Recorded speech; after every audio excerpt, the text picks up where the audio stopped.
Miss Sturgeon, the First Minister of Scotland, believes the balance of power in the upcoming House of Commons withdrawal bill Brexit votes lies with Jeremy Corbyn's Labour Party. Speaking on the U Confidential podcast, she said, "It is a Tory government. I would always want to see a Tory government not be in office. The SNP in the House of Commons. If there are votes at any point on the customs union and single market, we will be voting to remain in both. Our position is very clear-cut. The question marks arise around how many Conservative MPs are likely to vote for that position.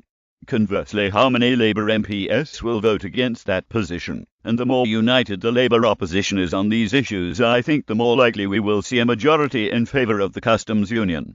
The single market is possibly less clear-cut, but certainly if Labour is united on the customs union, I think there is a real prospect of there being a House of Commons majority for that." During the interview, the SNP leader turned on Jeremy Corbyn for being out of step with his own party members and Labour voters on Brexit, noting that even now I don't know Jeremy's real position on Brexit. It follows fresh rebellion in the Labour Party to Mark Corbyn's Brexit position after 16 more Labour MPs broke ranks to call for a second referendum.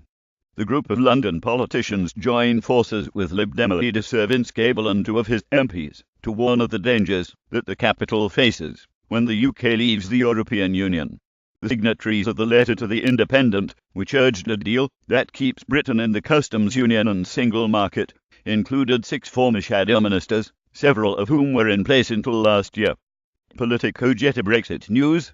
Nicola Sturgeon promised her SNP MPs in Westminster would vote to stem customs union. "It is a Tory government. I would always want to see a Tory government not be in office." Nicola Sturgeon among the 16 are regular Corbyn critics Mike Gates and Wes Streeting, plus other including Russian O'Reilly, Margaret Hodge, David Lammy and Tulip Siddiq. They represent a third of the 49 Labour MPs in London. It comes the day after 10 Welsh Labour MPs called for a second referendum, including Anna McMorran and Tony Yazzie, who are parliamentary private secretaries to shadow cabinet members. Mr Corbyn, himself a London MP, has repeatedly said Labour does not support a second national poll, and fired Owen Smith as shadow Northern Ireland secretary for proposing one.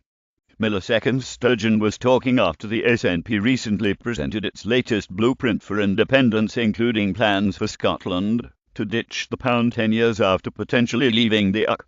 A 354-page report titled "Scotland: The New Case for Optimism. A Strategy for Intergenerational Economic Renaissance" examined growth, public finances and currency in an independent Scotland. Scottish nationalists are hoping to exploit the Brexit deadlock by pushing for a second independence referendum. Scotland Research Director for Ipsos Maury Mark Diffley said that support for independence jumped after the Brexit vote, but the support soon fell back to 2014 levels,